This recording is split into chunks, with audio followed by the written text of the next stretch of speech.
do. I've researched it. It makes me sad. It makes me really sad. And it makes me sad that it does seem like the health of the teachers and the staff is not important. So anyway, I just wanted to support the nurses. They're the healthcare workers. They know what's happening. And also, having not heard about the edited version of their letter that was sent back to them, just hearing that today for the first time, that sickens me.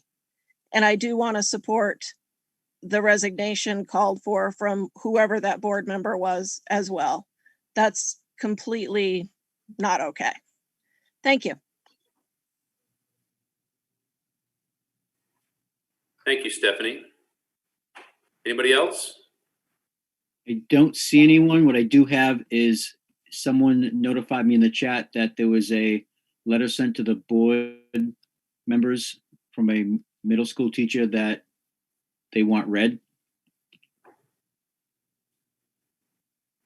It was an email sent from a Bellows Falls middle school teacher to the board to be read tonight.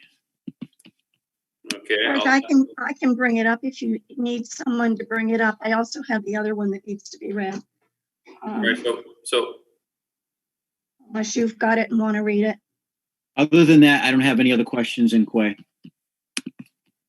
all right, so we're gonna have to locate that. George, I can read Erica Bazawi's letter. Okay. Thank you, Megan. You're welcome. I just want to hang on before you do, Megan. Chris, is that the letter we're talking about? I don't have a name to it. They just said Bellows Falls middle school teacher. Okay, go ahead, Megan. Okay, and just to let anybody know, they're in parent teacher conferences until 6 p.m. So she asked this letter to be read. Dear Rockingham school board members, I am writing to ask you to please follow the advice of the WNESU nurses and to go remote following the holiday vacations. I'm basing my opinion on previous data showing the rise in COVID following holidays.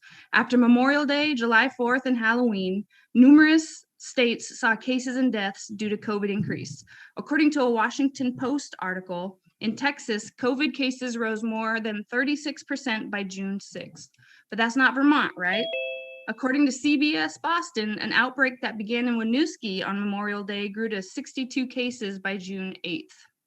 July 4th in California was full of cancellations of large-scale events, but due to gatherings of family and friends over the long weekend, they saw cases double, especially in more rural counties. And she's accrediting that to an article in USA Today. We all know that Halloween was a rough point for Vermont, despite the fact that the state encouraged children to trick or treat rather than attend Halloween parties. 3 parties around the state led to 72 cases on Wednesday, November 11th, and 109 cases Thursday, November 12th. The data is clear. COVID spikes follow holidays. You may say that the governor's new restrictions banning multi-family gatherings will protect us from this effect, but without a clear system of accountability to hold families responsible for following the restrictions, I do not believe that it will be followed. The issue was addressed in a November 22nd VT Digger article. I was talking to a friend from Montreal, and they are issuing fines for non-compliance. Currently, we do not have such a system in place, and our school staff is already stressed and working harder than ever this year. So I do not see policing restrictions as a feasible part of our school routine. We have many, at least 7, faculty that are over 60 or considered high risk due to health issues by that metric. I do not know the number of high-risk family members of our faculty, but I would wager that it's over 30. We also have several students who have underlying conditions that are also considered higher risk. We know that as a community transmission rates increase, so does transmission within the school. We also know that children's rate of being asymptomatic is higher than adults. Thankfully, the state is starting to test school employees, but they are not yet testing students. It is my opinion that if we want more in-person learning this year, it is in our best interest to learn from the data following holidays and anticipate an increase in cases statewide. By doing this, we will protect our employees and families and can also avoid cases in our schools, which could lead to non-anticipated remote learning periods that are more disruptive to our students' and parents' lives. And even more, Importantly, we will reduce the risk of losing the life of a fellow employee, loved student, or family member. Thank you for considering my opinion. Erica Bazawi, BFMS teacher. Thank you for reading that, and thank you, Ms. Bazawi, if you're out there. Any other communications, public comments? George, Yeah, I'd like to read the other letter we received. Hi, George. I'm writing to you today to let you know that there are a few teachers at our school, 4 that I know of, who do not agree with the letter and proposal from Mr. Pratt and the nurses about going remote for 1 week post-vacation and 1 week post-winter vacation. We Vermonters have been asked to remain within our border and not congregate in large groups or even mixed households. Because this is the expectation, I do not think we should give families the opportunity to travel knowing they have a 1 week bumper so they can travel does the opposite and doesn't hold them accountable, and should expect that they will be in school on the Monday after Thanksgiving. Those who do travel can quarantine and will receive remote assignments. My biggest issue with going remote off and on is that I cannot, without completely relying on family guardians, expect my students to complete work independently. They need to be in person to have my prompting and support. It looks very different in K2 than 3, 4, or even middle school and high school. I think that people forget that and just lump us all together. My kids use lots and lots of materials, need the consistency of a daily routine to help them with their learning, and also need what limited socialization they get from being in school, socially distanced and masked up. The transition of in-person to remote, back to in-person, back to remote is very challenging for younger learners who thrive on consistency. I have anxiety just thinking about transitions and additional work needed to make those random remote weeks productive. We will also have no prep planning time within our contracted hours to get ready for a week of remote learning. Anyway, please don't share my name at the board meeting. My opinion is not popular among other staff at our schools, but if you speak to other board members, let them know that our teachers are in this district who are not traveling and who do not want to do remote learning as a precaution for those who break the rules. We have protocols set up in the schools to keep staff and students safe. Let's trust the hard work we've done so far and stay in school. Thank you for your consideration on this matter. Thanks. thank you, Priscilla. Anybody else who, we got any more? I have one comment I'm going to read, and then next up would be Jack Breyer. Okay. So this is in the chat from Raina Morin. I believe for this vacation, it is too short notice for parents to arrange for childcare or to be able to arrange time off from work. Kids need to be given as much in-school schooling as they can. The extra week is just going to encourage people to travel. So that was from Raina Morin. Next up is Jack Breyer.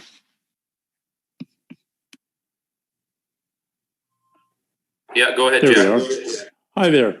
I don't know if you or Chris read the note that I sent earlier that I'd offered as public comment.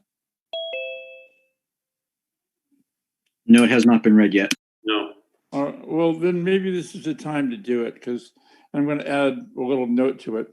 And this was a note I sent to Chris earlier today and to George, hoping that it'd be read into the notes. Now, as we were all struggling to find out the best approach to dealing with COVID issues, I thought it was important to share the effort that we're making to give our own medical staff, the RNs, access to the best advice they can. To that end, Dr. Keith Loud, who is the physician-in-chief of Children's Hospital at Dartmouth Medical Center and chief of staff at the pediatrics department, has agreed to be freely available to our nursing staff when it comes to medically related policy issues involving the current pandemic. I got to give credit to Kathleen for setting this up. I know from the discussions of the past week, it's been clear there's a lot of questions about how to respond to medical advice on medically related policy issues. And there's questions about whether our nurses, whether our medical professionals themselves have access to leading medical experts. Now, the details of this is still being worked out, but I do want to express my appreciation to Dr. Lau's offer of help and Chris Pratt's interest in taking him up on the offer.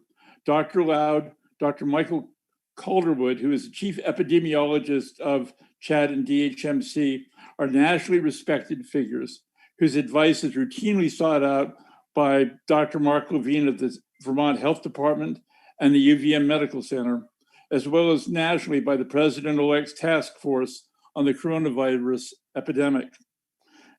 Dr. Loud's been an important voice in the national debate on education policy and the present healthcare emergency. I'm humbled that he's willing to be available to our little community over the next several weeks and months as we address how to best provide a quality education to our young people and still address the safety and health concerns of our students, staff, and community.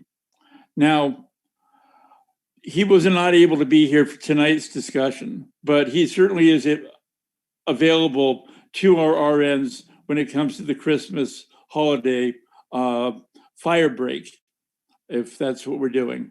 I did want people to know that, but I do have some concerns about whether or not his advice or any advice is going to be considered sufficiently authoritative to persuade people to listen to it.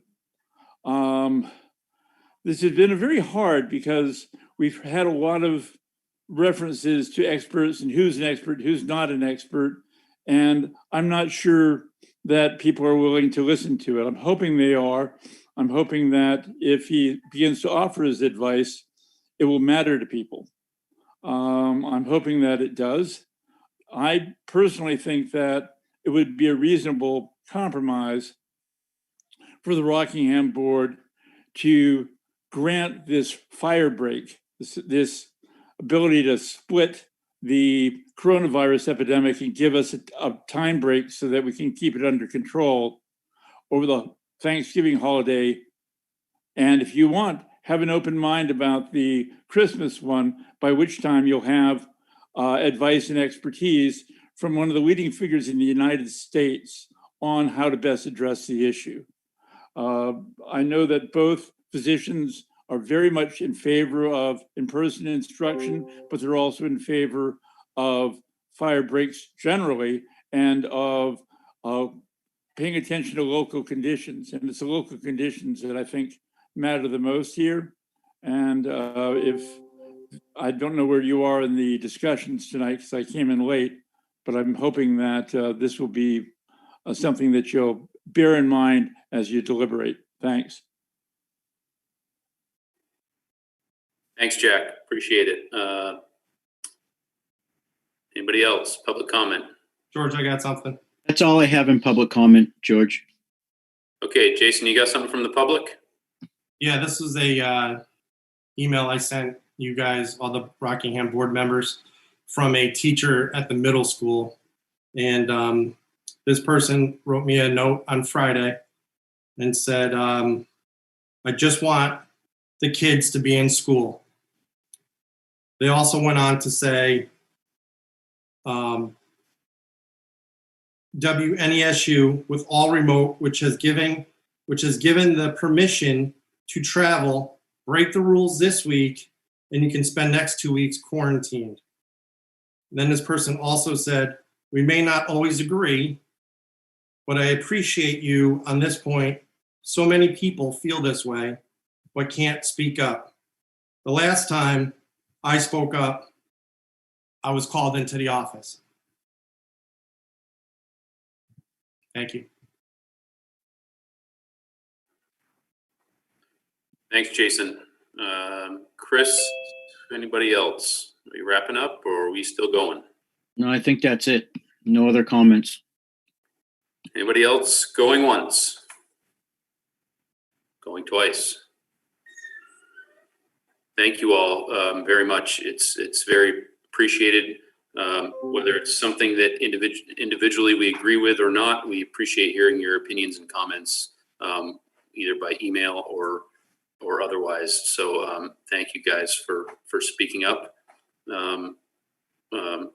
tonight. And that said, moving on. I got out of order, so we already did policies, which there isn't any. So we're on to reports. Principal's report. Who would like to go for? I see Miss Kennedy's hand up.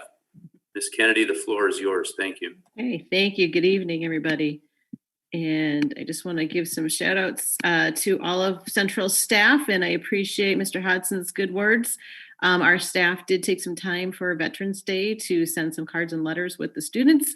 They scaffolded some of the letter writing format for some of the students. It had been their first time writing an official letter or card.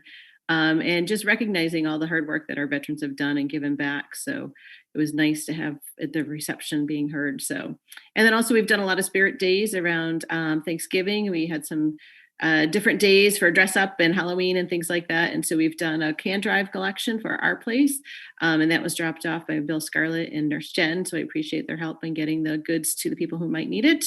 We also had one that just the other day for Thanksgiving, actually, and we had a crazy hat day. And so that was also to gather hats and gloves. And we also shout out to the Elks Club for their coat donation.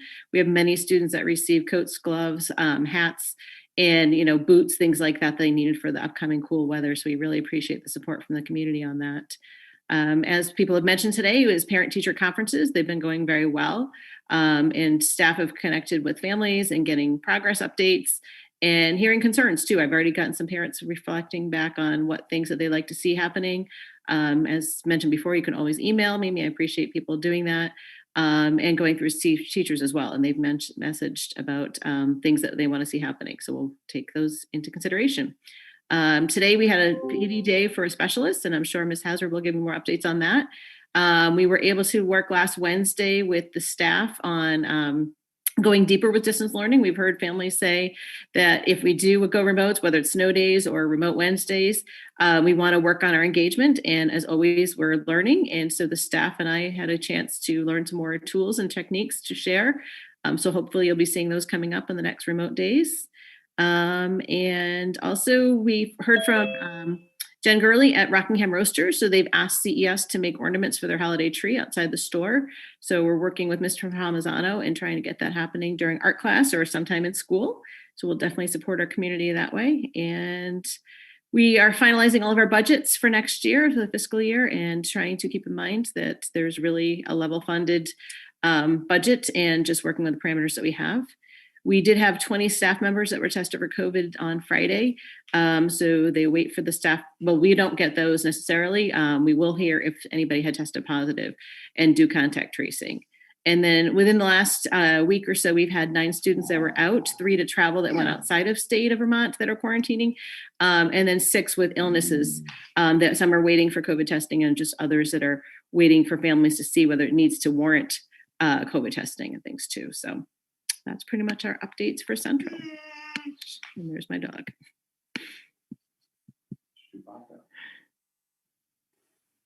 Any questions? Thank you, Ms. Kennedy. Any questions for Ms. Kennedy? Comments, questions? Priscilla, go ahead. Carrie, your kindergarten and first graders have been back since November 2nd, which is what, 3 weeks? Yes. Or they were back longer than that. How many weeks have your kids each have been back in school? The kindergartners came back on October 26th, I believe it was. So that's a few weeks now. 3, that's 4 weeks they've been in school? Correct. 4 weeks that's kindergarten only. Yes, and then first and second grade came back on the 2nd. So that's 3 weeks. Correct, and third and fourth came back on the 9th. So they've only been back 2 weeks. Correct. Thanks. Sure. Any other questions, comments, Ms. Kennedy, for Ms. Kennedy? From board members? Ms. Hazard, I see you turned your camera on. You're up next. Hello, everyone. Okay, so our student council sponsored a Spirit Week last week, and we had lots of fun.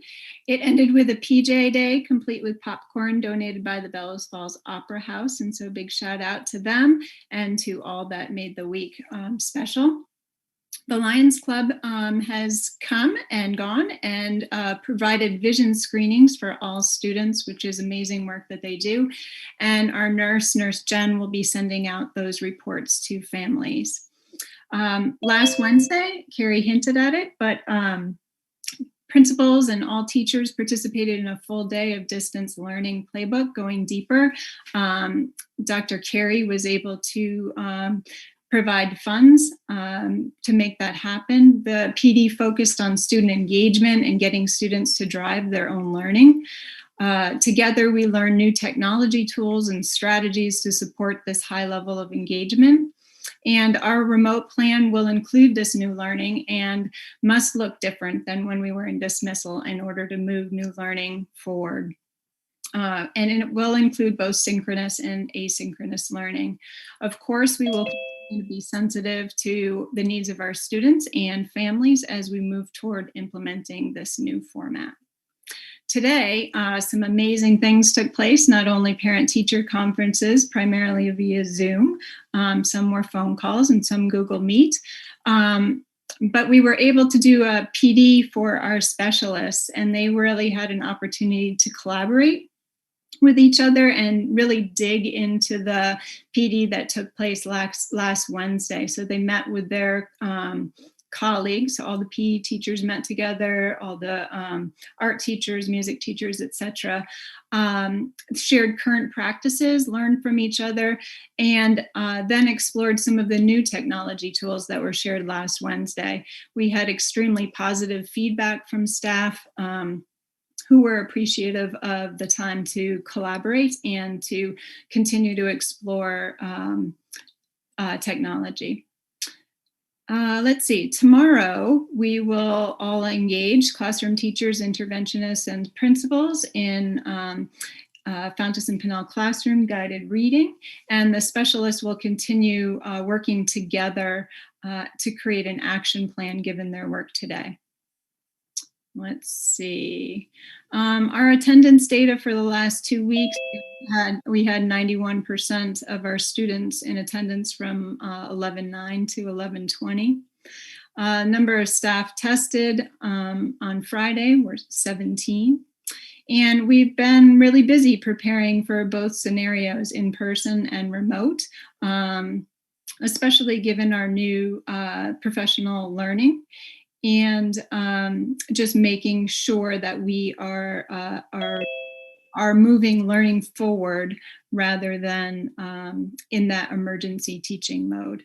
And lastly, I would just like to say that given that we are in the middle of a pandemic, and I'll emphasize a pandemic, and given guidance from our school nurses, that I personally, as administrator, encourage the board to decide to go remote for a week following Thanksgiving and December breaks.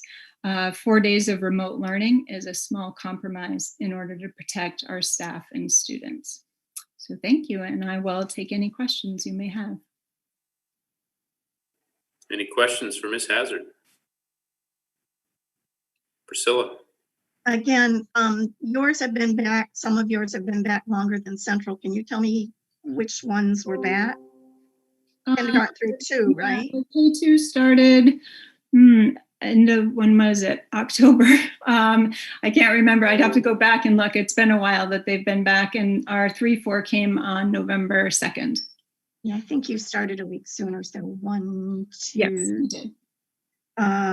So that would be maybe 5 weeks for your K2, and you said your 3-4 started November 2nd. So that'd be 3 weeks. Mm-hmm. Okay. Thanks, Kip. Thanks, Laura. Sure. Jason Terry, go ahead. Hi, Ms. Hazard. How are you? I'm well. How are you? Good, thanks. I just wanted to say thank you for all you're doing with the Saxons River, and I appreciate everything you're doing. And Ms. Kennedy, I forgot I didn't get it in time. I just want to say thank you as well. I know you guys are doing a great job at both of your schools and really appreciate your efforts. So thank you for all you're doing. I sincerely mean that. Thank you.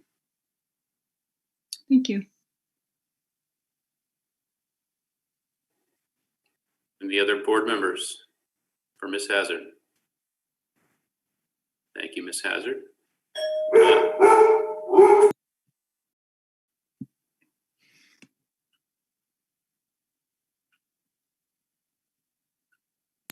Ms. Bukowski. Sure. All right. Good evening. I would like to start my report by making a statement. And that statement is that I sense that there may be a misunderstanding between the Rockingham School Board and myself with regard to full in-person instruction of all students.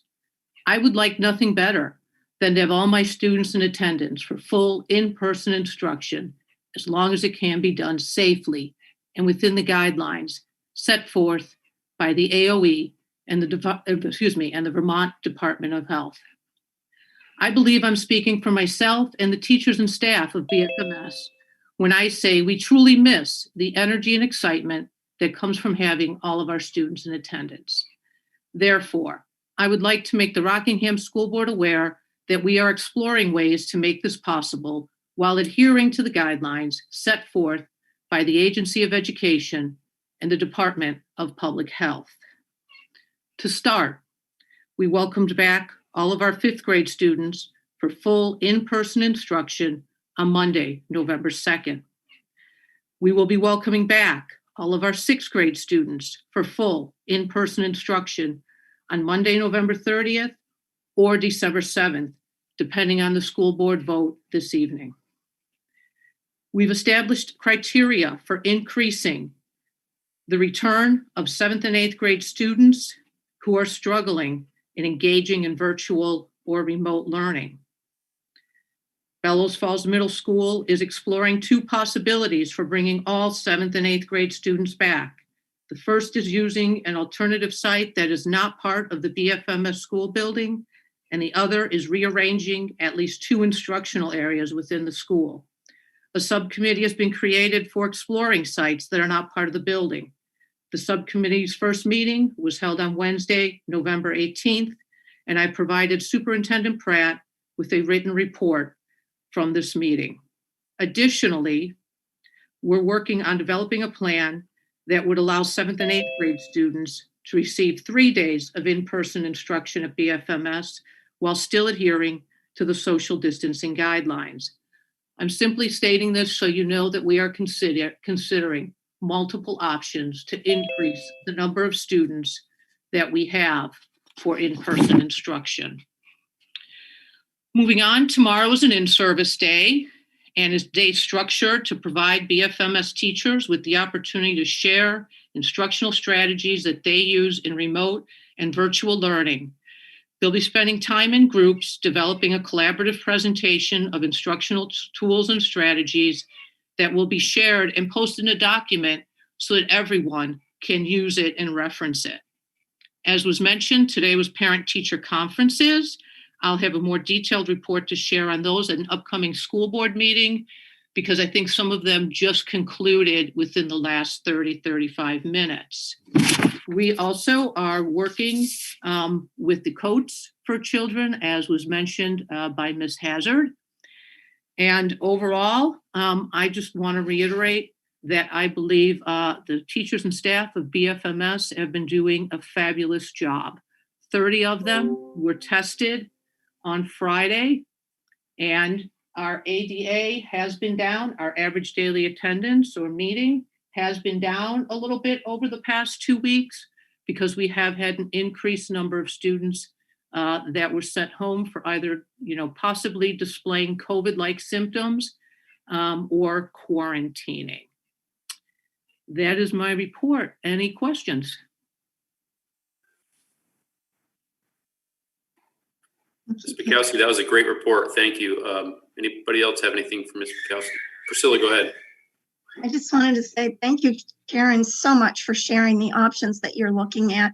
I knew you were looking out there and working on some, but having you share them with all of us is more than what I even knew about. So that was a great thing, and I really appreciate that.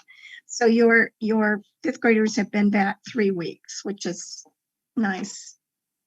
And I know you're looking at the others, and I know every teacher in every one of your schools wants their children. They'd love them to be there all 5 days.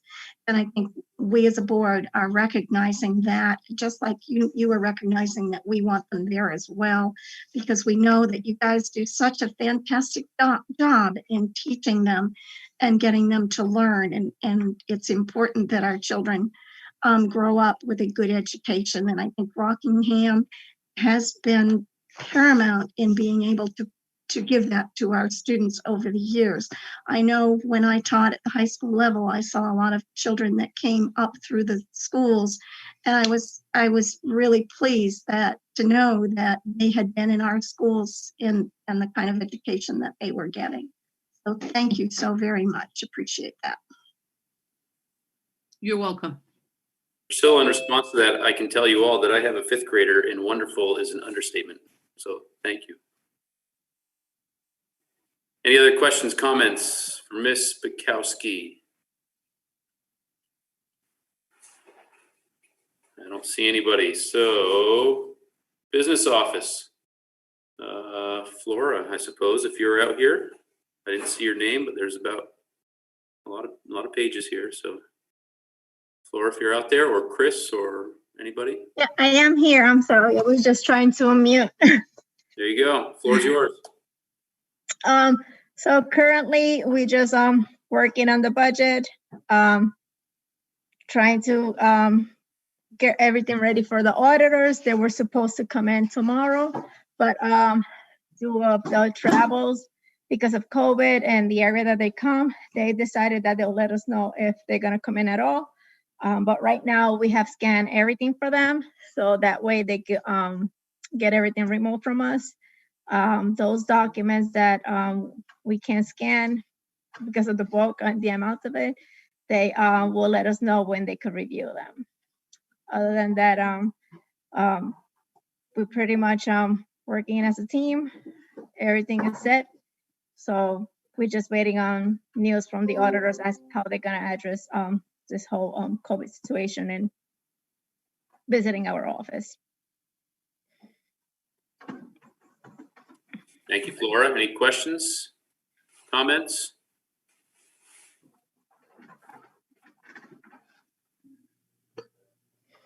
Mrs. Lambert.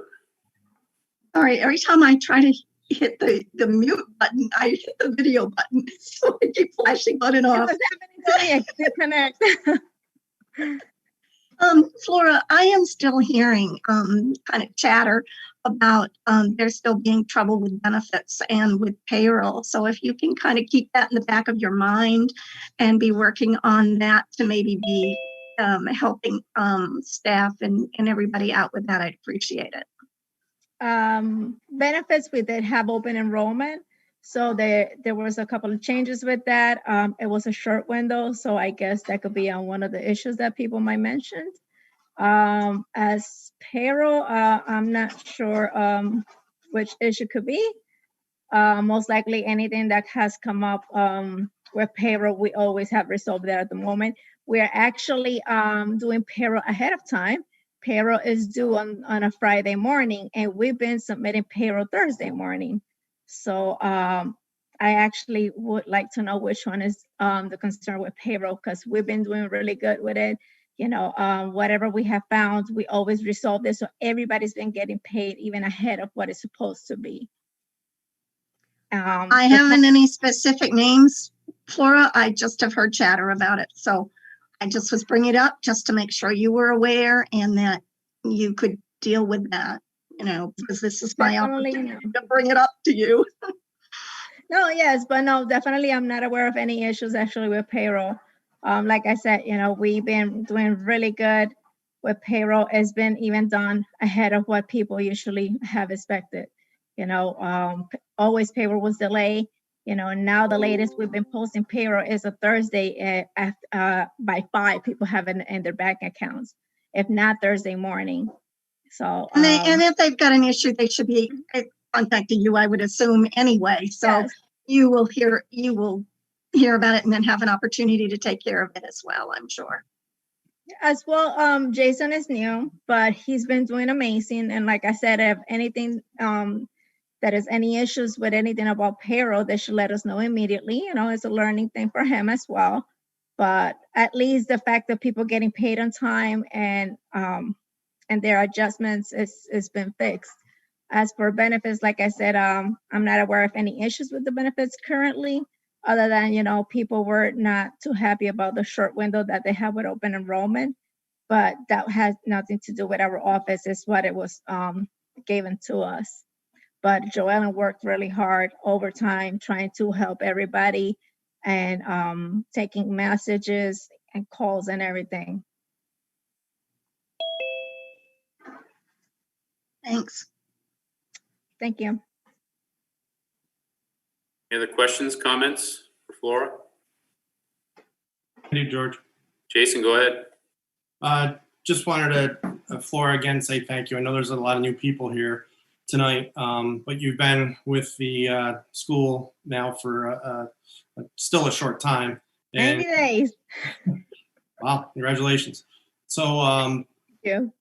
a couple of weeks ago, I was able to spend an hour or so with Flora and, going over all of the warrants, I guess you would call them, that need to be signed, or all of the stuff that was paid, and everything was organized and, ready to go. And there was a stack of papers, yay thick of payments that were being paid. And so that takes a lot of work. And, you have to be very detail orientated in order to do that work. And, I appreciate how responsive you are when I send you an email, or anybody sends you an email, we get a response. I appreciate the fact that you answer the phone when we call you. And, you have a great set of fresh eyes that I think the school district really needs, and I think the town really needs. So just wanted to say thanks, and I keep that up. Okay. Don't lose that. Thank you. Thank you. Like I said, I'm always open for anybody to call, emails. Right now, we just don't want anybody in the office. Like I said, every employee in our office is essential. We are not overstaffed. We are essential, all of us. So that's right. Right now, we just allowed our employees. We got COVID tested just to have a safe environment for us, because we are all essential. But anything that anybody needs, they can always give us a call. And I always try my best, to resolve everything on the same day or the next day as fast as we can. And if anybody had any issues with their benefits or anything with payroll, they can always give me a call, and I will try my best to just help whoever it is. Thank you, Flora. Any Thank you. any other questions or comments for Flora?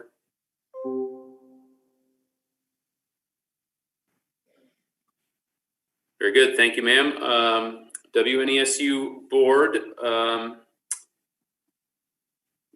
grabbing the agenda here, but I don't think I really need to, because the bulk of it was a big subject matter tonight, whether we're going to be taking, supporting the nurses' request. And that was it. Most people were here, were there. So there was a vote. I think it was it 4-3, I think was the vote. Anybody can jump in and correct me.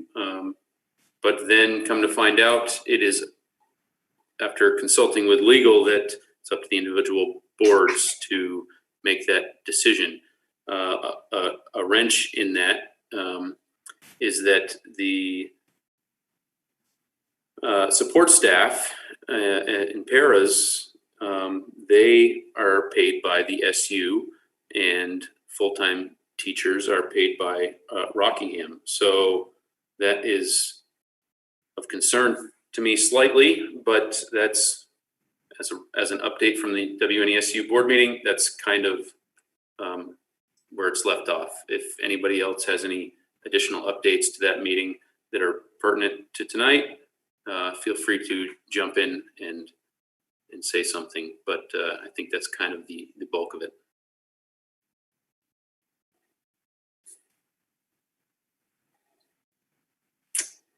Okay, new business for discussion action, if any. Vote for 1 week of remote learning following Thanksgiving and winter breaks. Chris, I don't know. George? Yeah, go ahead. I'd like to make a motion that we vote on 1 week of remote learning following Thanksgiving. And that's it. Okay, well, there's Can I speak to that motion? And I think if you go back, I thought about that a lot before the meeting, but also Jack Breyer suggested that as well in his other. That would give us an opportunity, if it's passed, that gives an opportunity for you to look at the time and what it does for other than that. We've had a group of people who want a variety of different situations, and we're trying to educate children. We want to satisfy the teachers and the parents who feel it's crucial to provide in-person instruction. We also want to provide for those parents and staff who are afraid of the illness, and for children who've just started getting 4 to 5 weeks possibly of educational instruction that will be hurt if they go remote. They've already missed a lot. This will have emotional side effects for those children. And the back and forth situation is pointed out in some of our communications. Parents relying on children being in school to be educated and so they can work will face obstacles. Transmission from students to others in school has not happened, but I understand the fear that's out there. So children and families who violated the order and traveled have to quarantine, so there should not be a spread in the school. We aren't guaranteed that parents will follow the things as the nurses are concerned about and worried about. They haven't been necessarily following them at this point, and we haven't seen the side effects in the school. Granted, there's more COVID out there than there has been in the past, although the last 3 days have been lower in Vermont and the 2 days prior to that, almost down to half as much as the 2 days prior, which hopefully we're going in the right direction following that ice hockey event and the Halloween parties and the Rutland outbreak over at the long-term care. I listened to Tim Clark at the high school say his students needed in person, and know at least 75 of their students were brought back because they were struggling. They are also older, and primary do not learn as well, and some do not do as well during the remote. Can't even, they're K through 4 are really, really crucial to have in school. And if anybody else was thinking about it, maybe they want to break it even down to it only being the K through 4 that are in person next week rather than going remote, or, however you want to do it. But that would be that's why I made the motion, so that we could possibly try it out for 1 week if people feel that we need to go that way. I hate to satisfy just those few people, though, that, are putting our schools at risk. They are the people, not the board, that are putting the people at risk if children are in school. The person that decides to travel and decides to ignore the orders from the governor, those are the ones that are putting kids at risk. And it's too bad, because it would be nice if we could rely on everybody to follow that and everybody to do what's necessary to keep our kids in school. Thanks. Priscilla, I'm smiling because somebody warned me about you a long time ago, how quick you are.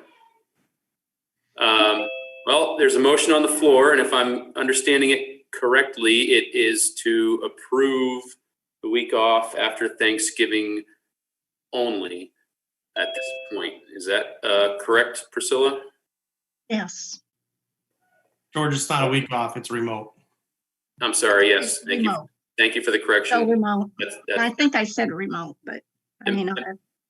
my bad. That makes a big difference, and I appreciate the correction. Any discussion? I had a lot to say prior to that, but you kind of, you're quick. Go ahead, Jason Terry. I would like to I would like to vote on the 2 and not entertain this motion. I don't think that's how we can do it. Somebody smarter than me could tell me otherwise, but there's a motion on the floor. So I think it's discussion and vote on that motion, unless it's talked about. Don't we need a second first, George? Aren't we missing a second? I always thought so, but I keep being told that no, because we're a small board. So I think at this point it's open for discussion. So if anybody would like. And if we vote down Priscilla's motion, we're still going to do the original vote on the 2 weeks, correct? I think at that point, and somebody again could correct Not me. if you, unless you make a Hang motion. on. Let me finish first. Correct me if I'm wrong when I'm finished, but if that's when that one's voted down and another motion was made, I believe that we would have discussion at that point. At this point, this motion is made. There could be amendments to this motion as we go. But at this point, this is the motion made. So George, can I please. quick statement I got from our legal, just to bring everyone up to speed where we are in regards to SU and student services? Yeah, please. Okay. So this is what I got from Pietro Lynn, our legal, when I posed the question to him. He said it will be extremely difficult for the district to satisfy special education legal requirements if students are at school, but special educators and paraeducators whose job it is to implement special education plans are at home. Since the special education employees are supervisory union employees, it is likely they will not be reporting to work during the time that the supervisory union voted to go to school work. So that was just the quick version of what our legal counsel had told us when asked the question about majority districts, the SU voting to go remote, and if another district decides not to. So I don't have much more than that, but that's the legal opinion. Thanks, Chris. Priscilla, go ahead. Yes, but as we discussed at the high school board meeting, the WNSU board would probably be called in, and we would probably discuss that, because if the special educators don't support the IEPs at a school, that would be violation of their IEPs. And so they, as David Clark had said at that meeting, they would call them in and do that again. And if we find if this is voted, that they find it works for the 1 week and people do vote that for the 1 week, we can always at our next meeting or the meeting after that have plenty of time to decide if we want to do the other week, and support it. But this way, if things change in Vermont, we also have the time frame of not having had to already voted that, because possibly what happens if, as they're predicting, the vaccines come out on December 10th through 12th, right in that time frame, and the medical personnel who are the first ones to get it are all getting that, and it's cutting down the numbers of COVID. And even say we go back down to the, levels of around 10 in the state per week, we certainly probably may not need that. And if we're seeing that it doesn't impact our students next week, why would we want to close for another week, go to remote? The ideas. Thanks, Priscilla.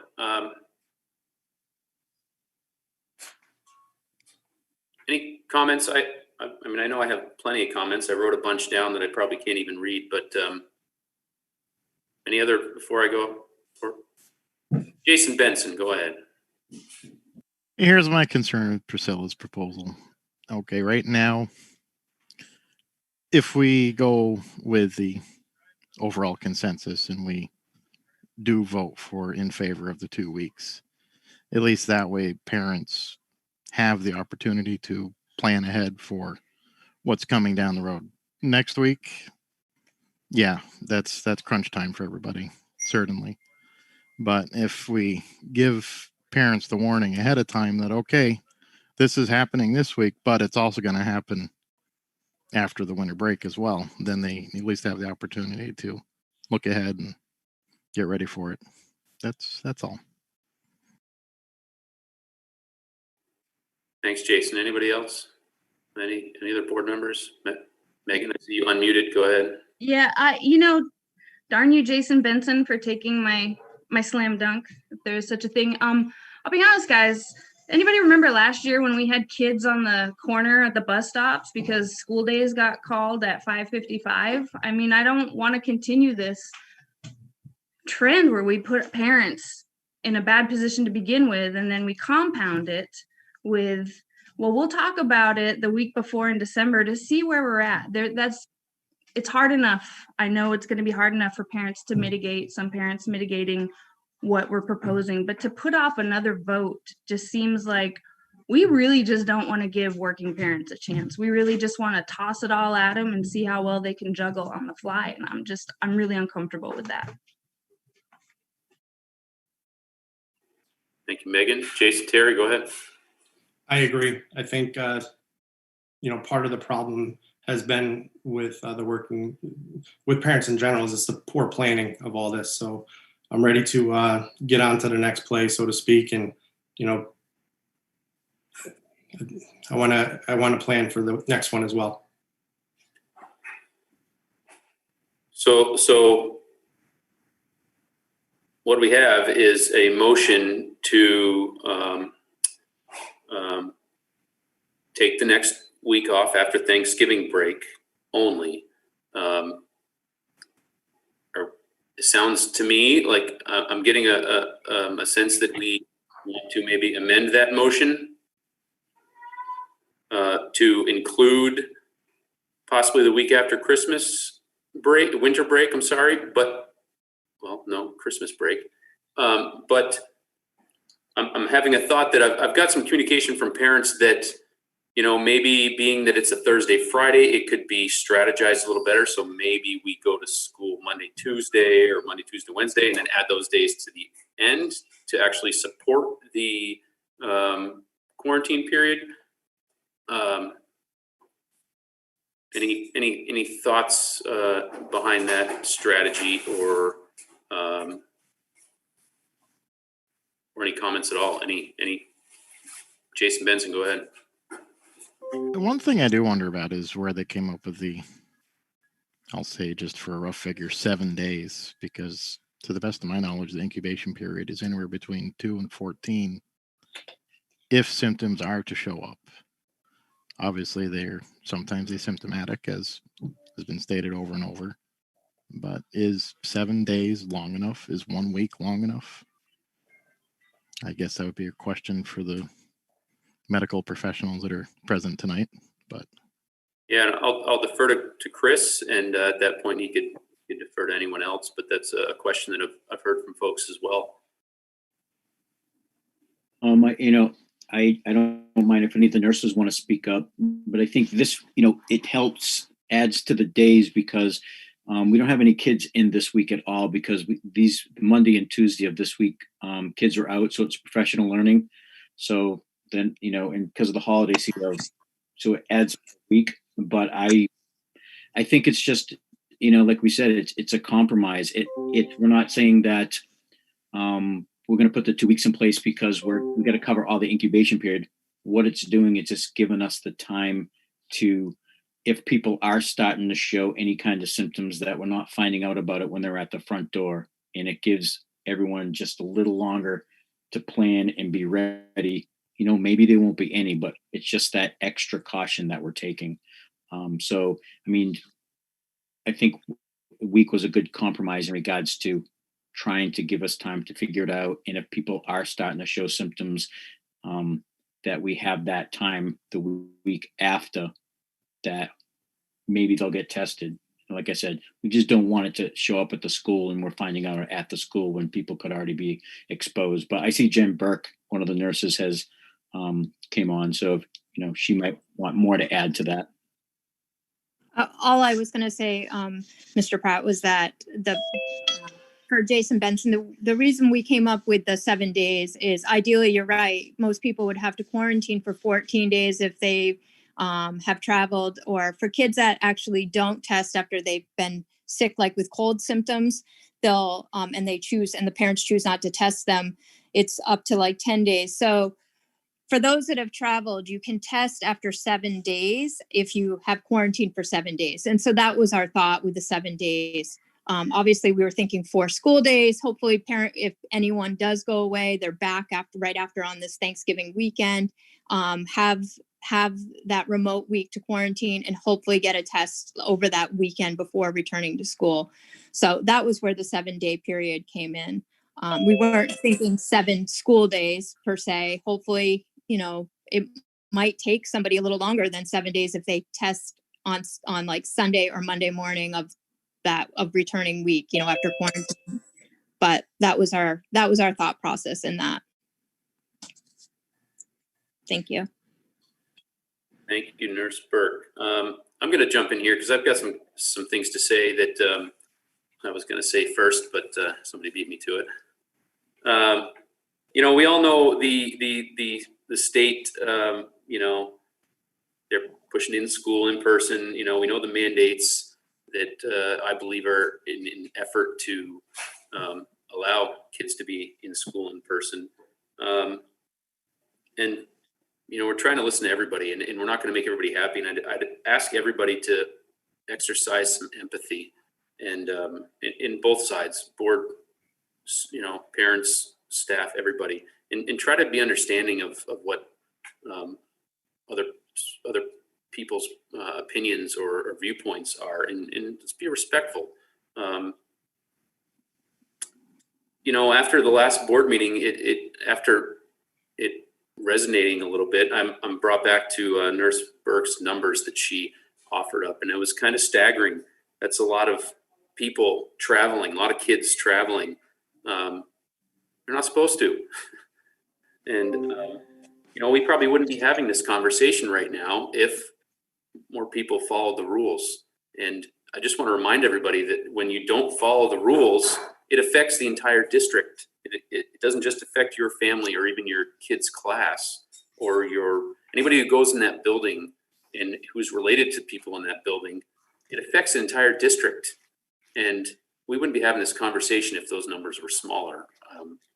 So I just wanted to say that. And then the other thing that kind of stuck with me was Nurse Hodgson's, what she said at the SU meeting about how the state is running out of resources. So the contact tracing is being put back on schools. I don't know, but I imagine that's a pretty hefty task and some pretty uncomfortable conversations. And, God forbid one of our nurses have to stay home for a day. Anyway, after a lot of reflection there, I don't feel like I really, have a choice but to support it. And I would support a version of it. I don't mind the idea of thinking about December. But at the same time, I agree with Jason Benson's viewpoint that parents need to plan. And,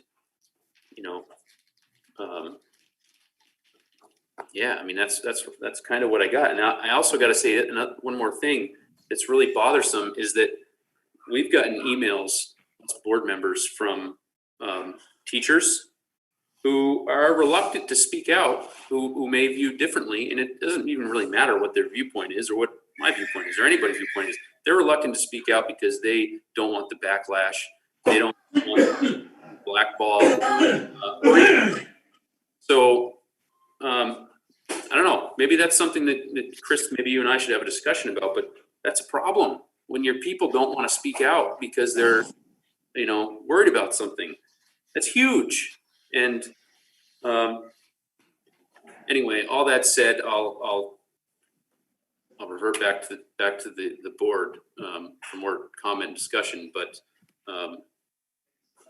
personal inclination is to abide by to go along with some version of the nurse's request. So, Jason, Terry, go ahead. Yeah, Priscilla beat me to the point too, George. So I wrote down some bullet points, and I want to, try to get these out as clear as possible. First and foremost, thank you to the nurse staff for all you do. You have an incredibly difficult job, and I certainly understand that. You come to work each day and give 100%. You do an admirable job adapting to each situation thrown your way. I too have received equal amounts of emails and notes from public and people who work at the schools. They have been equally for and against the week of remote. I am very concerned for the individuals who speak up, who work at the schools. Many of the boards are split on this decision, as you've seen. The question I have is why? Why are nurses going against fellow experts who work at the state?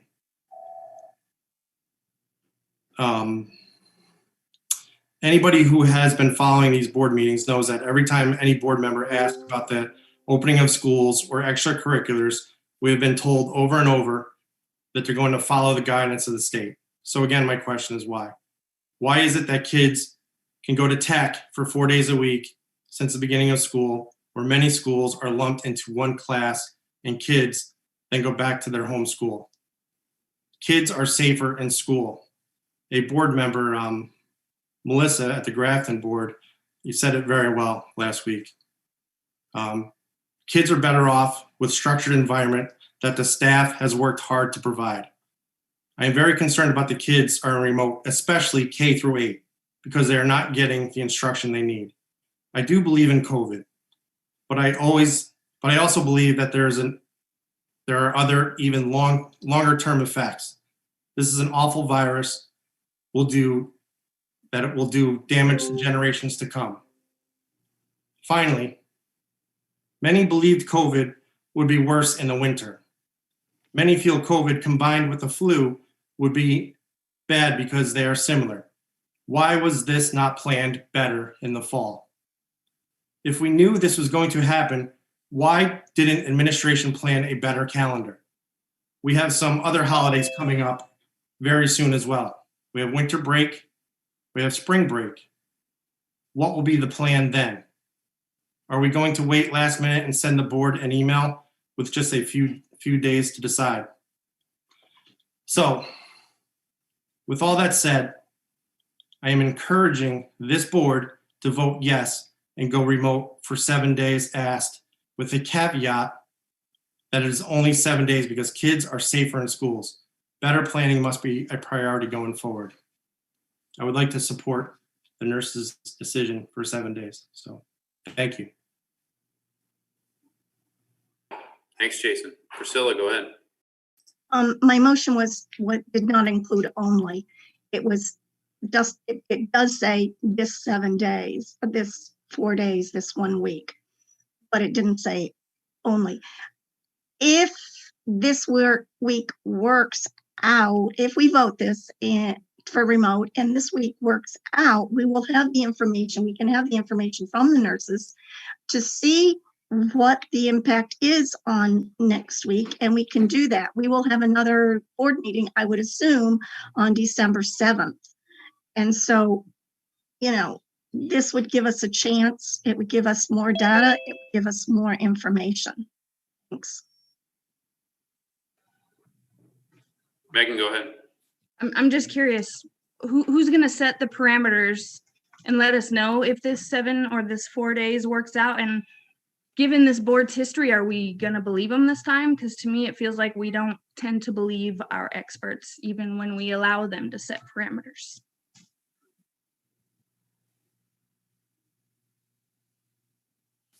It's a great question, Megan. I think that was more of a statement than a question. So I want to understand what we have for a motion right now. And Priscilla, it sounds to me like you want to make a motion to approve the week following Thanksgiving, period. Is that right?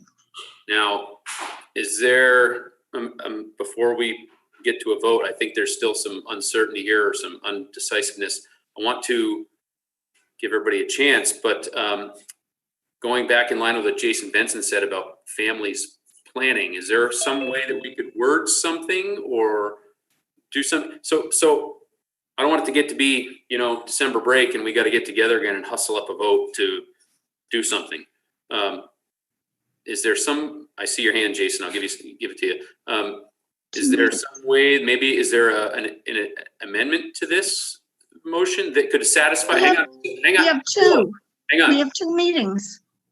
Is there, yes, but people need to plan is my point. So hang on, before you interrupt again. Is there a way that we can satisfy both what you're saying and also allow parents to have an understanding for planning?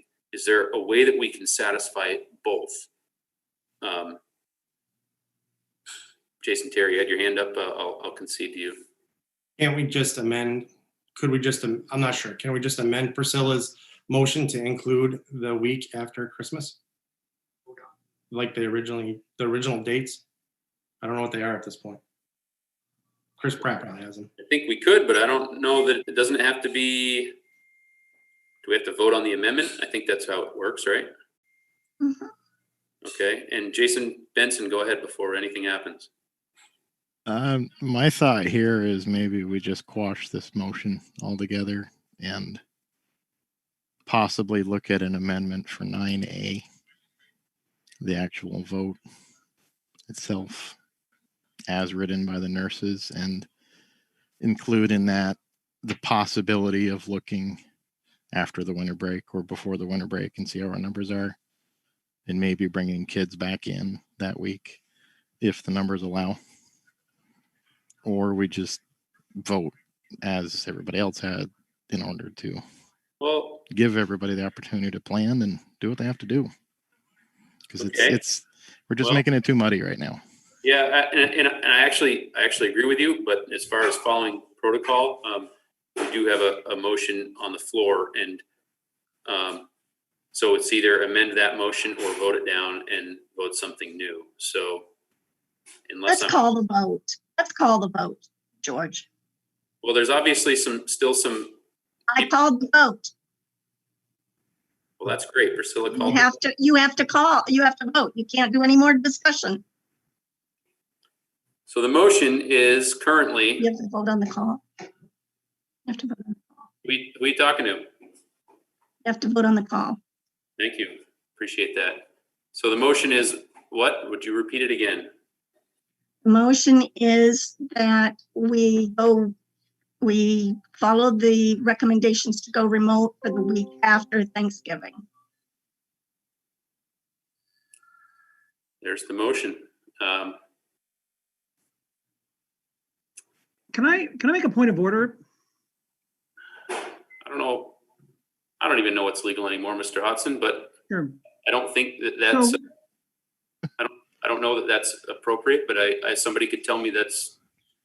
I would love to hear it, but I don't know that that's the legal way of things. So if somebody could tell me otherwise, please do. So it's not appropriate. He's a community member. Okay. Sorry, Chris. All right. Well, we are where we're at, and it's roll call time. So do we accept the motion as presented? Megan, go ahead. Who made the second? We don't need a second. Small board. We don't Small need board. No, I vote no to Priscilla's motion. Jason Benson. No. Jason Terry. No. That's 3, and then nope, that takes it then. So no takes it. Hey, George, Yeah. could I make a motion to accept the recommendation of the WNESU school nurses to go remote? Hey, point of order, you need to take my vote.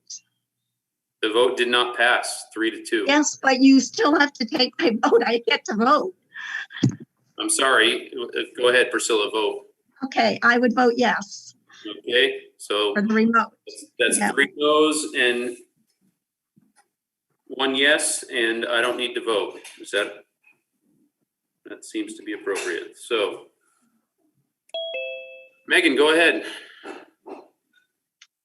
Well, I would like to make a motion that we accept the WNESU nurses' recommendation to go remote the week following Thanksgiving break and the week following the Christmas break. Discussion.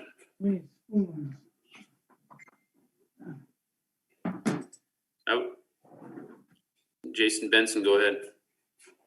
Yeah, did Mr. Hodson have something he wanted to add here, or is he all set now? And I also see Jack's iPad still has his hand up. Can't either. They're not board members, Jake. Priscilla, George. hang on. Problem is this is board discussion, and as much as we would love to take their comment at this time, it's just not appropriate to do so. And as much as I would love to hear it. So we have a motion to accept the as proposed. Any discussion, amendments, anything so that we can move through this?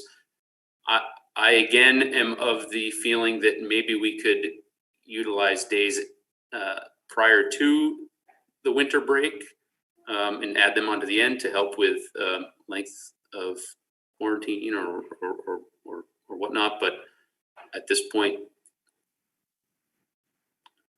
I've about had enough. So anybody comments and more discussion? Jason Benson.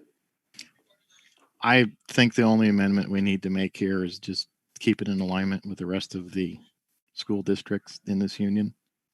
Because when we start straying too far away, it creates a massive logistical problem for everybody involved. And we need to work together and understand that this is a horrible pandemic we're all going through right now. And we just need to get through it and not make it more difficult than we need to. I mean, I understand that it's difficult on some families that have childcare issues and so on and so forth, but it probably the best approach here is just let's go with Megan's motion. Last chance for discussion / amendments. One more time, Priscilla, go ahead. And my concern, like I said, is the fact that it could be very, very different by the time we get to January. And by voting 2 weeks at this time, we are binding ourselves to, having to do that. Whereas if and whether it worked next week, we would still have the chance at the next board meeting, which is the week after that one, the 1 week after Thanksgiving, to be able to decide on the additional. It just does not seem like it's necessarily the right thing to do for especially our K-4 students. Anyway, thanks for listening. Thanks, Priscilla. Jason Terry, go ahead. Last round of comments. Thank you. Priscilla, the only thing with that for me is that we'd be right back in square one with, disagreeing to disagree with, nurses who I also think are experts. And we'd be right back here again. And I want the parents to be able to plan a little bit. And I just want to reiterate what I said. All this could have been avoided if it was planned out in September. Everyone knows that people travel during the holidays, whether they're supposed to or not. So, we got to plan also the other breaks that are coming up if it's still going to be an issue down the road. So, thank you. Yeah, it's a good opportunity to be looking ahead and think about that. Any other comments? This is my last round of comments before we go to a vote.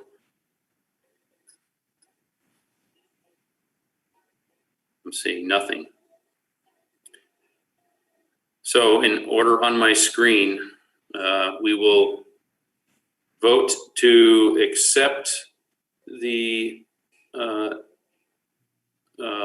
week after Thanksgiving break and 1 week after winter break as proposed by our nurses. Is that correct? All right, roll call. Megan, go ahead. Yes. Mr. Benson. Yes. Where are you? Priscilla. No. Mr. Terry. Yes. Motion passes. Parents, you can plan accordingly. Apologies to all of those who it's an inconvenience. Hope you understand what a difficult decision and conversation this was. Moving on. Oh, where are we? 9. Unfinished business for discussion, ongoing discussion, moving from steps 2 to 3. Progress, obstacles, next steps. Chris, where are we at? What's happening? Well, I think, we heard from I think the big push was from the report that Mrs. Bukowski gave at the middle school. And we continued knowing that they are continuing to work on getting the 7th and 8th graders back. So I think, that's the final step for us, is getting the 7th and 8th graders back. And it seems like Mrs. Bukowski and the teachers and the administration are really doing everything they can to make that happen. I think that was the biggest, that was the issue when we put this on the agenda, is we wanted to make sure that didn't fall by the wayside, and that there's a plan to get them back. And we heard that plan tonight. So that's where, that's my take on it right now.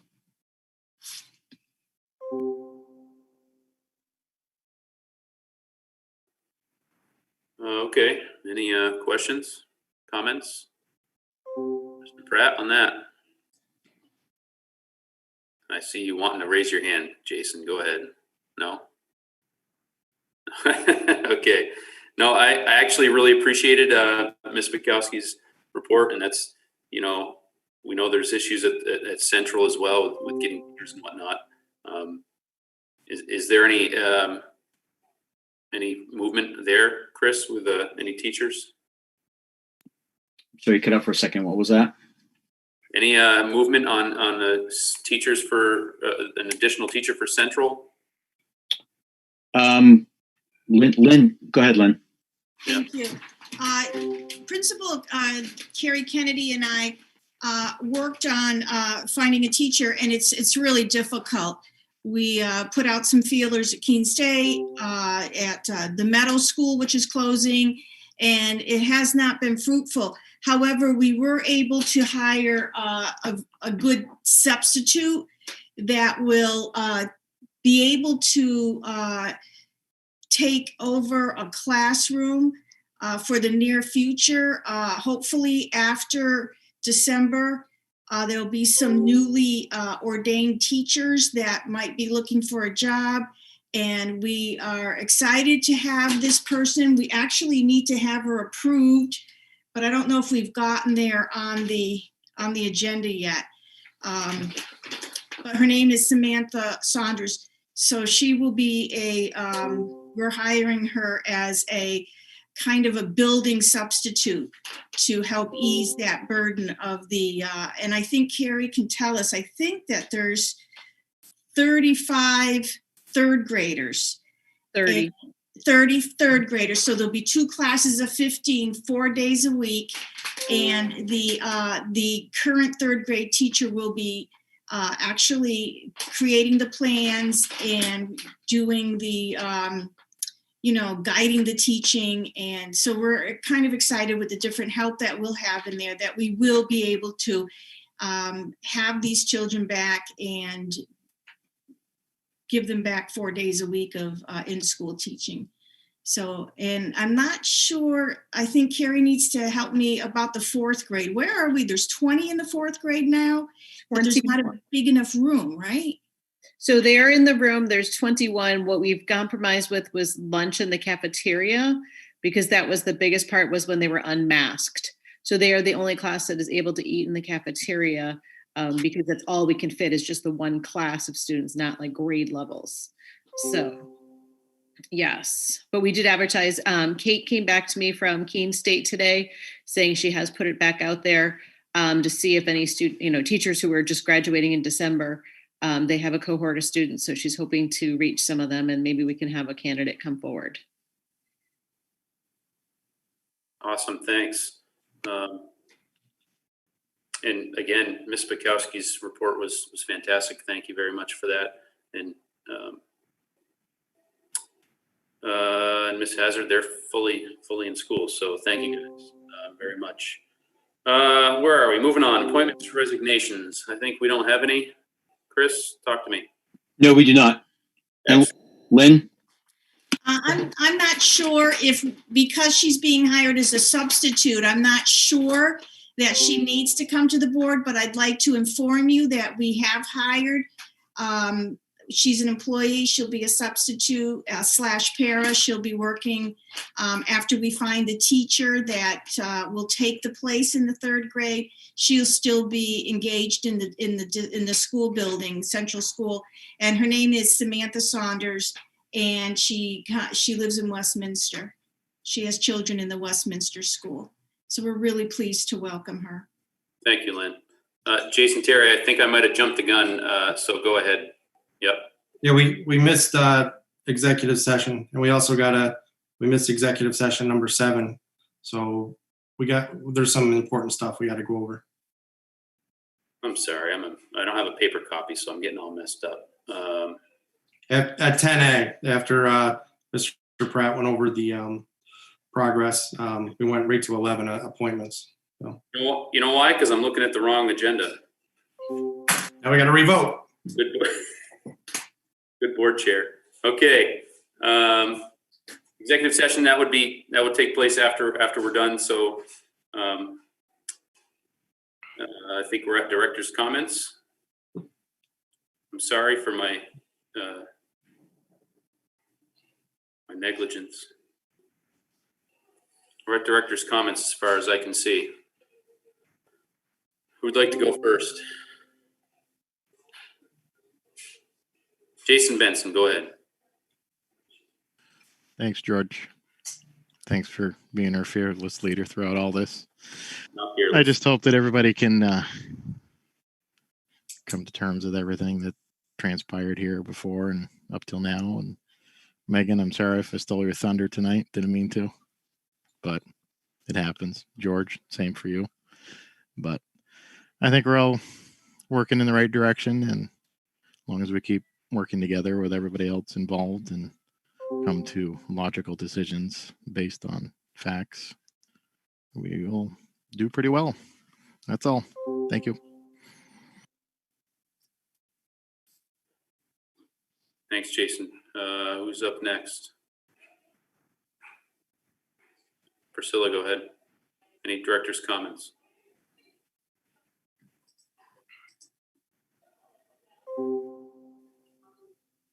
Priscilla? Am I muted or am I on? You're good. I think I've said a lot.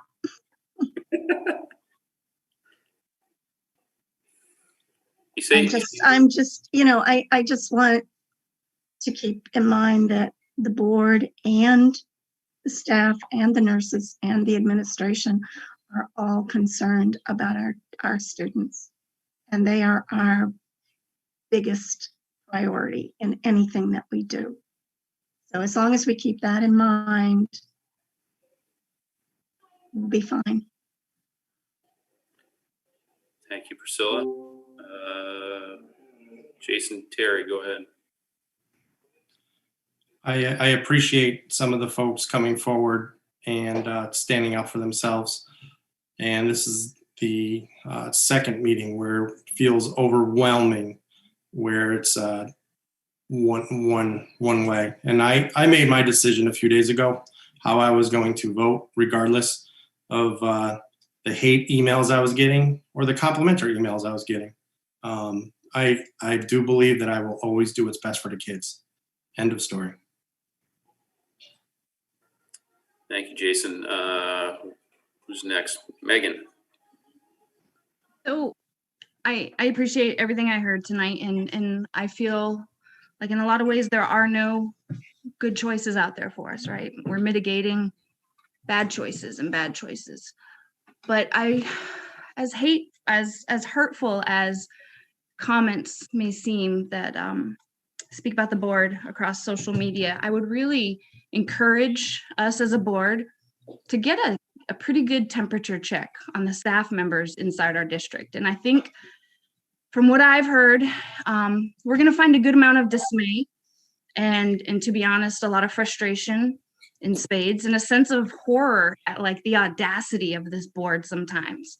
And we can connect the dots, because what comes next is we're going to have to deal with an exodus from our district of really talented people who just want nothing to do with working for a board that acts the way this board has this year, that just this power struggle with who really gets to make decisions and just ignoring advice from our principals and our health experts. You know, they're going to look for less chaotic, less toxic, less destructive places to work. And I promise you, they're going to be hiring out there because teachers are leaving. In general, they're getting out of the business because it's dangerous. And if you don't feel like you're supported in your district, you're going to stick around. And that's a really hard pill to swallow, because I've got kids waiting to get their shot to have Kate Kane in 4th grade and to have all their favorite teachers ahead of them. And we're going to lose them if we keep on this path. And I just really want us, I know snarky comments hurt, man, I have the thinnest skin, but I really encourage us to absorb it from a place without some ego. And just, I would hate for us to be in a really bad position at the end of some contracts to lose really valuable professionals. Thanks, Megan. I think I got everybody, so just me. Whoops, sorry. I'm not going to keep saying thank you because I mean it. I meant it several times. I appreciate you guys. You nurses are something else. And I wouldn't want to be in your shoes anymore than I want to be in my shoes right now. So thank you. And I'm just going to leave everybody with one last word. And again, it is empathy. Please think about other people's opinions and don't just write them off. Actually try to feel them. And, you know, it's uncomfortable stuff we're dealing with, but, you know, we're doing the best we can. Everybody's doing the best they can. So on that, that's all I got. I will entertain a motion at this point to go into an executive session. Somebody raise a hand. So moved. There you go. Executive session. We don't need to vote on that, do we, Priscilla?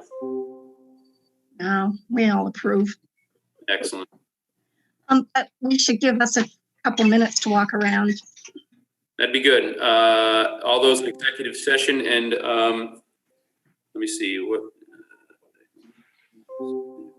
Okay, so yeah, so, Chris, if you could make sure everybody's exited, and we'll be back in 3 minutes. Yep, working on it.